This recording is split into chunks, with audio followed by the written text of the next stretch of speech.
സ്വാതന്ത്ര്യാനന്തര ഇന്ത്യയിൽ വൻ ആസൂത്രണ സ്വഭാവത്തോടെ നടന്ന ഏറ്റവും ഭീകരമായ വംശഹത്യയാണ് ഗുജറാത്തിൽ 2002 നടന്നത്. കർസേവകർ സഞ്ചരിച്ച സബർമതി എക്സ്പ്രസിന് തീയിട്ടു എന്നാരോപിച്ചാണ് ആക്രമണം തുടങ്ങുന്നതെങ്കിലും ഹിന്ദുത്വവാദികളുടെ കേന്ദ്രങ്ങളിൽ മുസ്ലിം പോക്കറ്റുകൾ അടയാളപ്പെടുത്തിയ രേഖകളും വൻതോതിൽ ആയുധങ്ങളും ഗ്യാസ് സിലിണ്ടറുകളും വരെ ശേഖരിച്ചു വച്ചിരുന്നതായ റിപ്പോർട്ടുകളുണ്ട്. കലാപത്തിൽ കോൺഗ്രസ് മുൻ MP ആയിരുന്ന ഇഹ്സാൻ ജാഫരി ഉൾപ്പെടെയുള്ളവർ അതിനിഷ്ഠൂരമായി കൊല്ലപ്പെട്ടു. ഗുജറാത്തിൽ കോൺഗ്രസ് ടിക്കറ്റിൽ മത്സരിച്ച് വിജയിച്ച അവസാന MP ആണ് ഇഹ്സാൻ ജാഫരി. പിന്നീട് സോണിയാഗാന്ധിയുടെ രാഷ്ട്രീയകാര്യ സെക്രട്ടറി ആയിരുന്ന ഗുജറാത്തുകാരനായ അഹമ്മദ് പട്ടേൽ രാജ്യസഭാ അംഗമായിരുന്നുവെങ്കിലും ജാഫരിക്ക് ശേഷം ഒരു മുസ്ലിം സ്ഥാനാർത്ഥിയും കോൺഗ്രസ് ടിക്കറ്റിൽ ഗുജറാത്തിൽ നിന്ന് ലോകസഭയിലേക്ക് തിരഞ്ഞെടുക്കപ്പെട്ടിട്ടില്ല.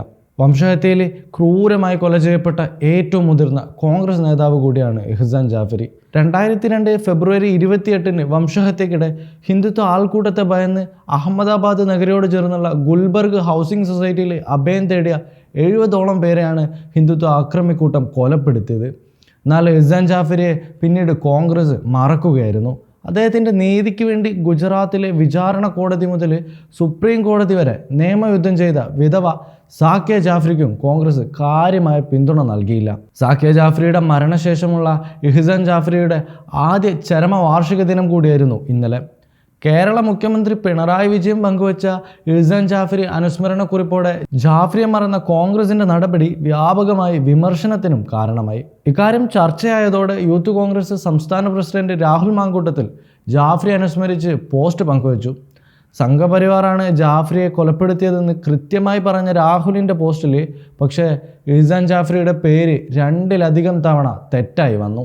പലരും ചൂണ്ടിക്കാട്ടിയതോടെ പിന്നീട് അത് തിരുത്തുകയുണ്ടായി. പൊതുവെ രാഹുൽ മാങ്കൂട്ടം പങ്കുവെക്കുന്ന പോസ്റ്റുകൾക്ക് കിട്ടുന്ന റിയാക്ഷനുമായി താരതമ്യം ചെയ്യുകയാണെങ്കിൽ ജാഫരി അനുസ്മരണ കുറിപ്പിന് റിയാക്ഷൻ തുലവും കുറവാണ്. ഒരുപക്ഷെ ഇഹ്സാൻ ജാഫരി ഓർത്തെ ഏറ്റവും പ്രധാന കോൺഗ്രസ് നേതാവാകും രാഹുൽ മാങ്കൂട്ടത്തിൽ. കോൺഗ്രസിന് 3 മുഖ്യമന്ത്രിമാരാണുള്ളത്. കർണാടകയുടെ സിദ്ധരാമയ്യ, ഹിമാചൽ പ്രദേശിൻ്റെ സുഖ്വീർ സിംഗ്, തെലങ്കാനയുടെ രേവന്ത് റെഡ്ഡി. 3 പേരും ജാഫരിയെ മറന്നു. ആദ്യ രാഷ്ട്രപതി രാജേന്ദ്ര പ്രസാദിനെയും ജവഹർലാൽ നെഹ്റുവിൻ്റെ ഭാര്യ കമല നെഹ്റുവിൻ്റെയും അവരുടെ ചരമവാർഷിക ദിനത്തിൽ സുഖ്വീന്ദർ സിംഗ് അനുസ്മരിച്ചിട്ടുണ്ട്. ജാഫരിയുടെ സ്വന്തം തട്ടകമായ ഗുജറാത്തിലെ കോൺഗ്രസ് സോഷ്യൽ മീഡിയ പേജും ജാഫരിയെ മറന്നു.